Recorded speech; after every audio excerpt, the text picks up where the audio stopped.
Heyo everybody, Haku here with this week's live reaction bingo for One Piece. We have chapter 1179. This one's called Narona Imu Descends or something like that. Insane spoiler in the title. I feel like One Piece titles are so often spoilers for what the chapter is, but I'm extremely excited hearing that.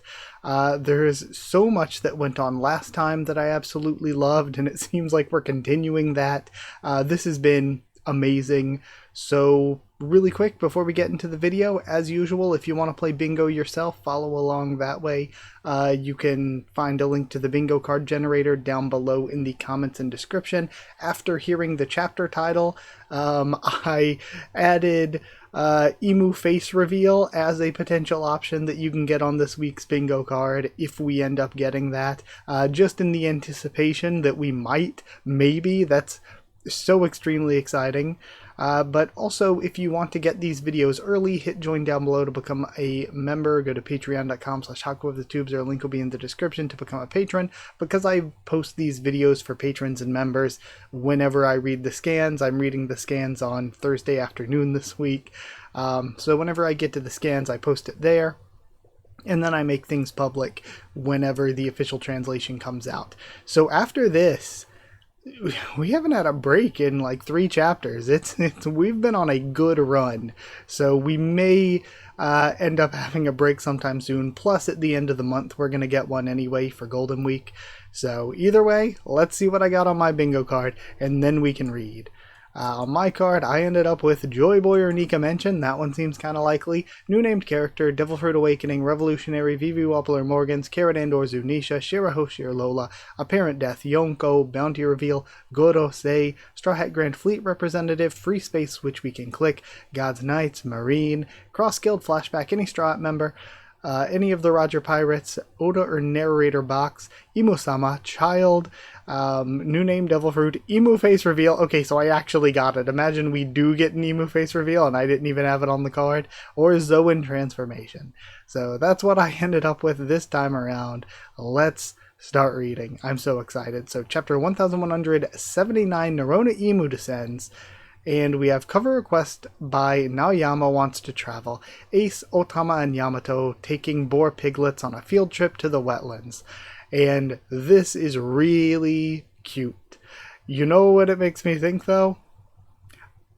So I kind of wish that Oda, or whoever wrote Wano, would have gone all out on just like confirming Ace and Yamato as a romantic thing, so that Ace's death would have been sort of, and Yamato being locked up would have been even more tragic, like a lovers separated by fate kind of deal.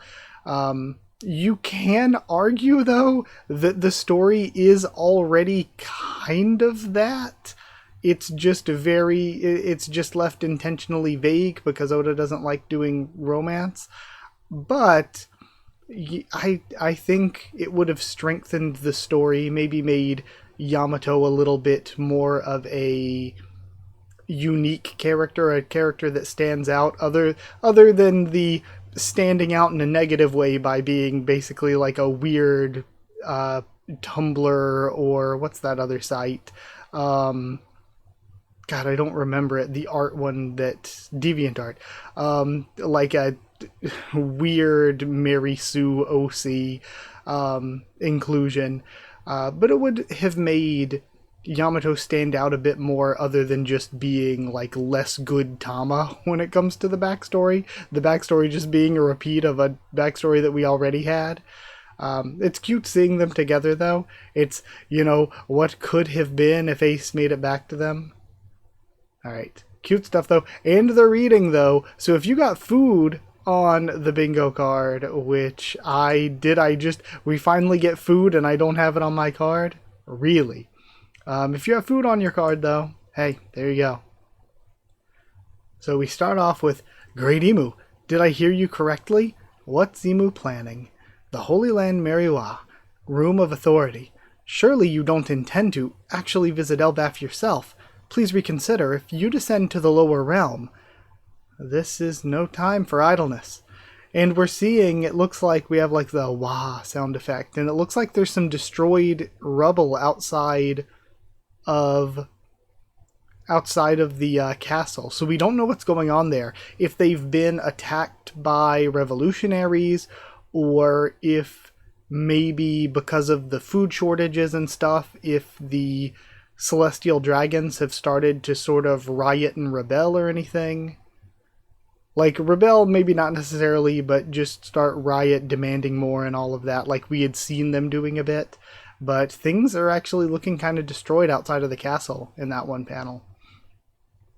This is no time for idleness. How long can the Holy Land possibly be defended under these conditions? And we've got Garling making a move. Garling. Shamrock's return seemed to have helped quell matters, but we were arrogant to think we could easily stop the lower realm dwellers from using starvation tactics against us. What good are leaders who can't even keep their own troops fed? Our priority should be rallying the military might needed to assert global dominance. Even the former Navy HQ, and then he gets interrupted by a Dendenmushi. Garling, where's the food? This is no way for a celestial dragon to live. Is this probably going to be York then? I thought I told you, York. Labo Phase Power Plant, Mariwa. And then the true Whole Cake Island returns. we see it there. That I thought I told you, York. The Holy Land's currently facing a food shortage. Do you know one of the things that might break this deadlock? The Mother Flame. If you truly wish to live like a celestial dragon, hurry and produce energy. We have some kind of generator going on. I'm hungry. This wasn't part of the deal. Some might claim the original Vegapunk was aligned with this rebellion. Consider this your penance. Gotcha. And then hangs up. One disaster after another. And it all started after Nika resurfaced. Are we to write this off as a mere coincidence, or was all of that inevitable? In any case, Great Emu, you should not leave Pangaea Castle. Allow us to dispatch Navy admirals to Elbaf instead. That won't do. Consider all the other incidents that have arisen. Our hands are tied. In that case, we must once again... Warcury, this is no mere coincidence. Arrogance, idleness, negligence, pride... Thou must cast aside these follies at once. And they're saying incidents have arisen? I'm thinking what's happened in the time that we've been in Elbaf is we saw that already the revolutionaries were using starvation tactics. They were cutting off supplies to the Holy Land. And with the Holy Land isolated, we were already having the people there, the celestial dragons, complaining about the higher ups and complaining about what's going on with their food and everything. So on top of that, after receiving the Vegapunk message about the truth of the world, probably more and more nations are saying, okay, especially with the Holy Land being cut off from them, more and more nations have probably already started rebelling. So at this point, by the time the Straw Hats leave Elbaf, we could be in a world at that point where it's kind of like Final War open conflict in the sense that instead of the Navy having control over everything, the Navy's already being hunted by civilians that we've seen and pirates because of Cross Guild. They've been cut off from the Holy Land, and they're dealing with countries now that know the truth and also know that the planet might flood again, and so don't have a lot of options or hope themselves, that are now just going to be rebelling or refusing to go along with the world government because, again, the Navy's having to deal with a battle on two fronts against the people that they're quote-unquote defending, the people they're subjugating because of Cross Guild, and also the revolutionaries. All this was inevitable, and we get a flashback to Rox. I'll be back. And then to Roger, seek it out. Then it appears that Neptune has had a daughter. That devil fruit was stolen? Is something unforeseen lurking on Elbaf? We have new intel on the fog ship's captain. His name is Loki, he's Harald's son. Why would Whitebeard protect that young man? Who is he? Monkey D. Luffy. And that one? Marshall D. Teach. Nefertari D. Lily. Joy Boy. Davy Jones. Will thou keep making Moo suffer? Retrieve Vivi. It was all set into motion long, long ago. This is, I am getting goosebumps. This is huge for the overall story. Great Emu. And we're seeing all of these players. He's looking at this painting on the wall that might be Lily, maybe because of the relation to Vivi here, and then having to deal with Teach and Luffy and the connections to the past, having been screwed over and stuff by people like Rox, Harold, Shanks, Roger, all in the past. It's like all of this does seem faded. Like, part of it is faded, but part of it is just the idea of inherited will that's been so important to One Piece. Maybe all the way back from Joy Boy and Davy Jones, or maybe they're the same person. All the way from back then, people have just been passing down part of their will and passing down part of their will, and we see it here with Roger and Shanks and Harold and Loki and Whitebeard, and everything is just moving down throughout the generations. So it's something that, in a way, it seems like fate, but it's also a fate that was made by the work of people over generations. Man, this is so good. I love that idea too, as well. Okay, so really quick before I continue, we didn't see any of the revolutionaries yet, I don't think, actually, or a Devil Fruit Awakening. We did see Vivi, though. That's crazy. I don't think we have a new named character. We did mention Nika already. When he walked in, it was mentioned by Garling, and then Joy Boy was just mentioned by Emu. We've got a Yonko. We've seen a couple, actually. Not only do we have a parent death, we saw a flashback. You know what? I'm going to count it. We saw a flashback to some deaths. So that counts. We might be filling in a ton with this. We have Shirahoshi or Lola. We have God Knights in there. I think we should count God Knights, even though it's questionable. Shanks was a former God Knight. Harold was a former God Knight. Garling was a former God Knight. We've seen enough that I think I could go ahead and say, yeah. Marine, they've been mentioned, but I don't think we've actually seen any of them yet. Just glancing back. No Grand Fleet representative yet, I think. Gorosei we did see. We might end up with Marines. We did get narrator box telling us that we were at Pangaea Castle, I believe. Any of the Roger pirates, we saw both Shanks and Roger already. Any Straw Hat member, we had Luffy there. Flashback, we got Cross Guild. We haven't seen Buggy, Mihawk, or Crocodile yet, so I don't think that counts. I don't think we've seen a Zoan yet. We have seen Imu-sama, so bingo already. We might be filling this in. We might be getting multiple bingos. So Child, do we see? I don't think we see any of them. Well, technically we do see Child Shirahoshi, so that would be Child as well. We are filling this in this week. That page just going to a bunch of these characters helped out a lot. The Holy Land shall be left in all thine hands.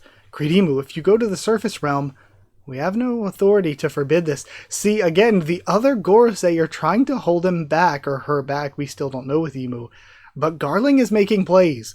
Garling is siding, like, also making plays with York. But then, while the others are trying to hold Emu back, Garling is, like, kind of prodding, you won't, go do it. Kind of, like, siding with Emu, pushing Emu forward to do this. Garling is such a weird, interesting character. Because the motivations really just haven't been fully explained yet, but Garling's always making Garling's own moves outside of what other members of the world government are wanting at the time.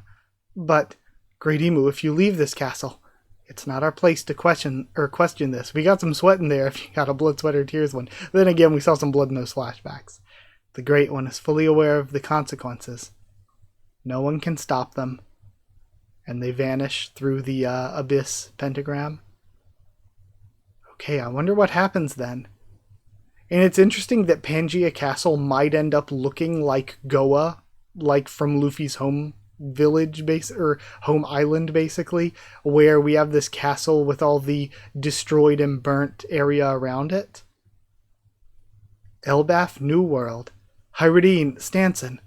West Village, Realm of the Sun. Check it out. One of the demons was trying to put himself back together again, so we've got Gerd. God, screw you, don't you dare. Gerd upscale. I love Gerd. He's still alive in this state. So Gerd ended up capturing Summers before he could regen. Look, it's like a magnet. Freaky. You're the real freak. They called you Gerd. I'll remember that. I swear I'm going to give you a gruesome death.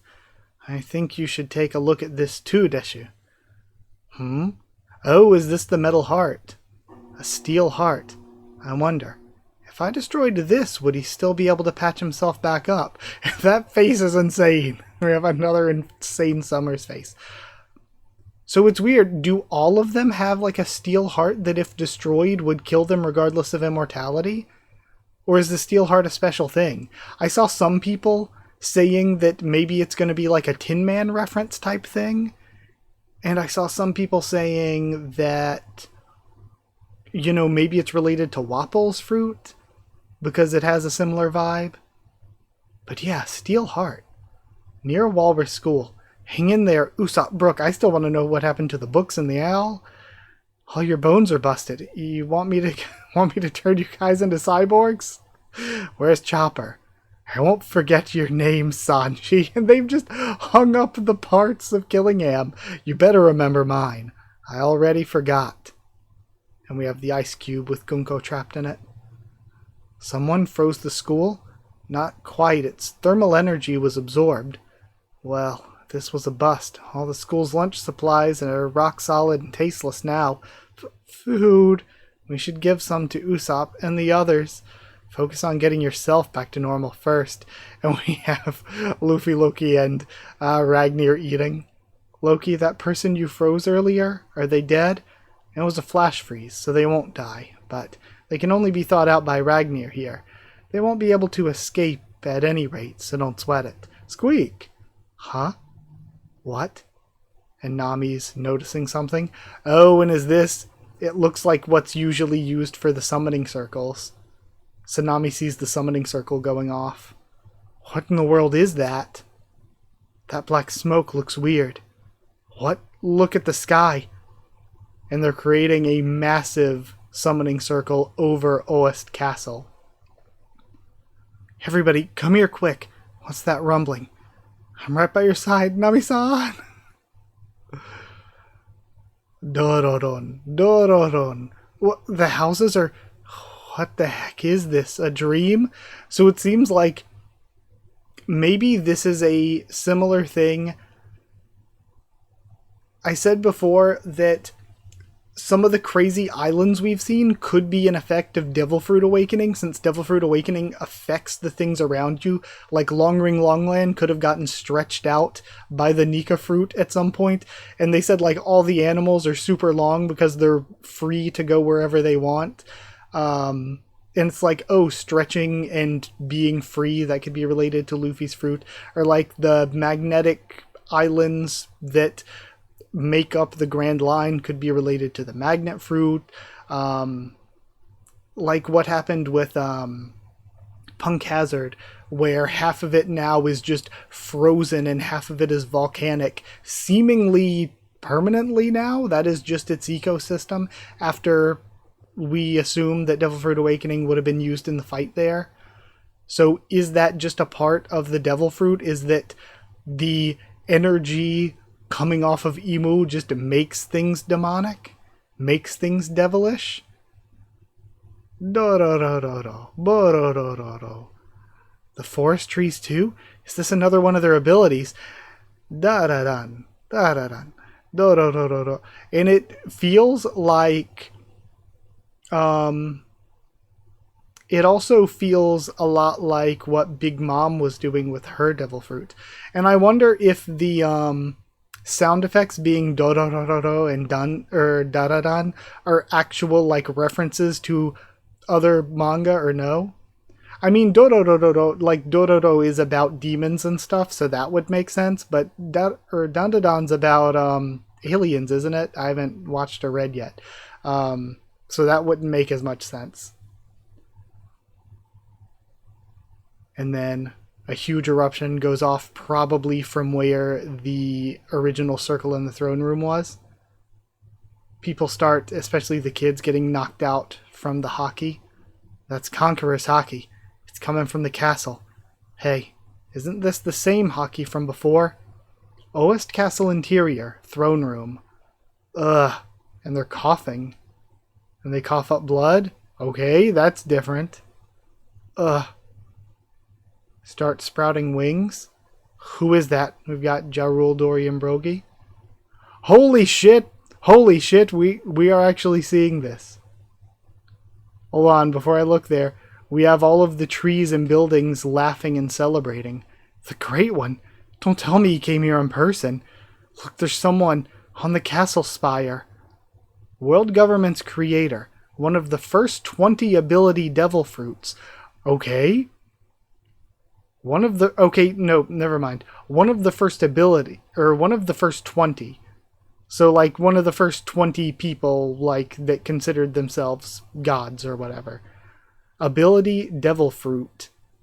Then, King of the World, Saint Nerona Emu. He descends. And we see actual devil form Saint Emu. I love that he has the halo of eyes. It has the, like, swirly Amaterasu kind of, like, flame clouds on it, too.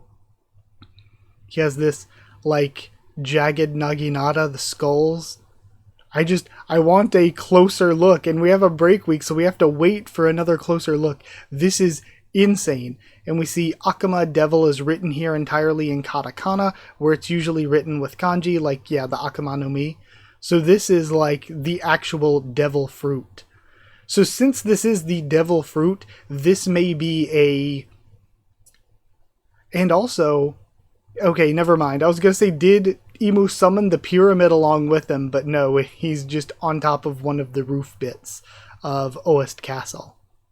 Also, if that's how big Emu is on the roof, Emu's kind of large in this form then, yeah? The horns are really cool too. Man, I just wish we got to see more.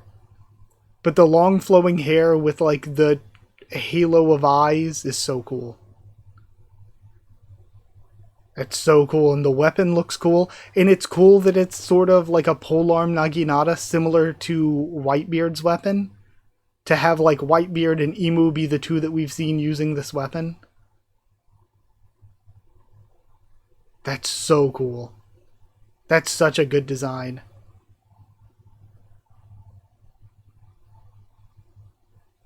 Yeah, that's a really good design. And we have King of the World specified, so I guess confirmation, a lot of, like, I think there could have been some interesting story stuff with Emu being a woman, but it just felt like with the way that One Piece is a very, like, it's very unique, but it's also, like, in a way, it's kind of the shonen because it's so popular. But it is just a normal shonen. It feels like Emu is going to be somebody that will fight at some point in time, and being someone who will fight at some point in time. It seems like you'd give them a fighter-looking design. Again, not that a female Emu couldn't be a fighter, but it's One Piece, it's Jump. Okay. So this is the actual Emu design. And again, the Rinnegan-looking eyes with the multiple circles are cool. I like, too, that they're saying World Government Creator, one of the first 20, hyping up the first 20, because we know that Emu was one, we know that Lily was one, but that means there's 18 others. That means there's an original Don Quixote, and there's an original Shepherd. There's an original Topman. Who is the original Top Man? Who is Top Man? All of these names that we've seen for the Celestial Dragons, there is an original, like one of the first 20. And we know that the crew, the first 20, are the ones who took down Joy Boy's crew and killed Joy Boy. This is so cool. Like, I was so sucked in. I like, I kept wanting to stop to go back to the bingo board, but I kept being like, I have to continue. That is so cool. That is sick. That's awesome. I love the design. Okay, so are we assuming we are seeing Devil Fruit Awakening? I think if you want to assume it, you can. Because I I feel like it's not the scarf that we usually get, but we kind of have a halo going on. I feel like Devil Fruit Awakening is a maybe fair assumption. I don't necessarily think it counts as a new named character because Emu's been there. It's just a face reveal. We got the face reveal. We got the new name Devil Fruit because it's just the Devil Fruit. We got Zoan Transformation. I think maybe from multiple, but Chopper counts because Chopper's not in his reindeer form. I don't think Marine would count. Grand Fleet Representative, we did see Hyridine. I don't think we saw any Revolutionaries. Or a Bounty Reveal, no Carrot or Zunisha, no Cross Guild. Okay, so we filled out almost the entire board. We got, how many times over did we get bingo? 1, 2, 3, 4. 4 times over. Like both ways diagonally. This way and then this way. Okay. Well, very good week for bingo. Very good week for One Piece. That was killer. That was incredible. I mean, it was Emu, not killer. But that was incredible. That was so good. What an incredible chapter Elbaf has been just hitting time after time. And with the Emu face reveal, with how we've wrapped things up, with the knowledge now that, you know, the Holy Land's basically under siege, they're being starved, things aren't going well for the Celestial Dragons outside of the castle because everything looks all crumbly and rubbly, even if the place isn't being actually attacked by the revolutionaries. At the very least, the revolutionaries are starving them out, and we already saw that the people there weren't happy about it, so we can maybe extrapolate that the people there are actually, like, having trouble. Like, maybe there's even a slave uprising there. We don't know right now.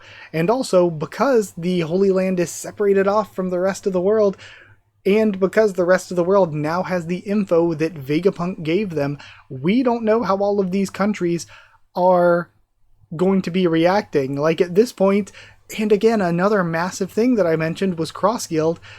They could at this point just be like, you know what? Screw it, we are marine hunting.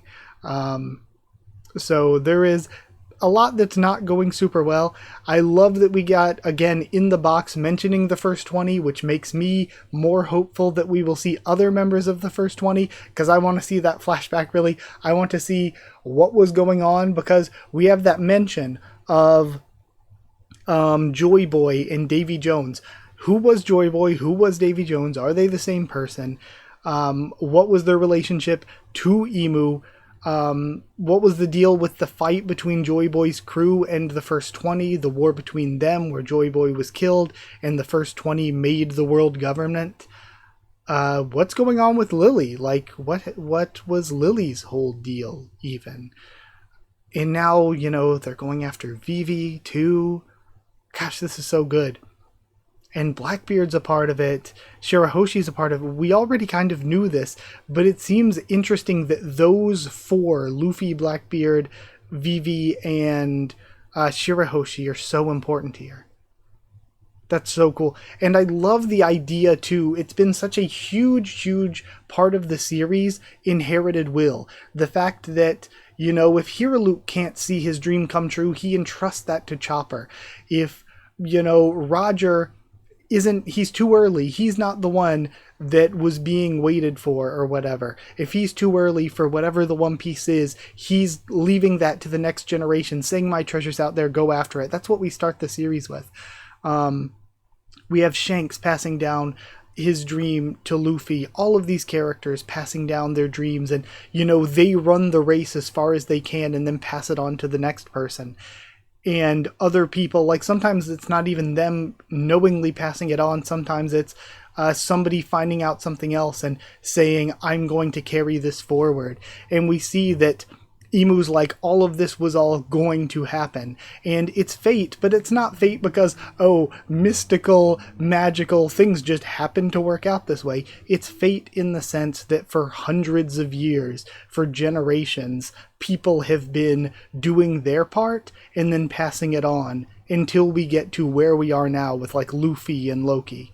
So I am so excited to get to continue after this 2-week break. That was sick. That was amazing. Absolutely incredible stuff.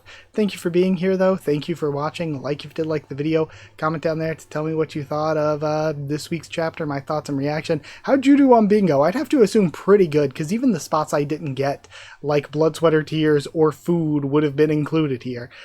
So I feel like most of us probably filled in the board pretty well. So thank you. Like, comment, subscribe, follow on Twitter if you want. If you want a link to the Discord server, it's open for anyone. If you want to help support the channel by sharing around or dropping a super thanks, it's appreciated. If you want to help support the channel by becoming a member or patron, you get your name at the end of videos, get to help support the channel, and get these One Piece Bingo videos early. So, you know, if you want to get these a little bit early and all of that and support, hit join down below to become a member. Go to patreon.com/HakuOfTheTubes, or a link will be in the description to become a patron. Thank you so much to people who are already patrons and members. Thank you to chosen regulars Evan Hawley and Bertie Wooster, Magical Girls, The D Ben and Maru, Cheriton Student, David Langstaff, Slayer Candidates, SD and Stan Cedar, and Pure Elements, Pater Ariel, and Elsa the Storyteller. Thank you so much for your support. Thank you so much for watching, so much for being here, and I'll see you all next time.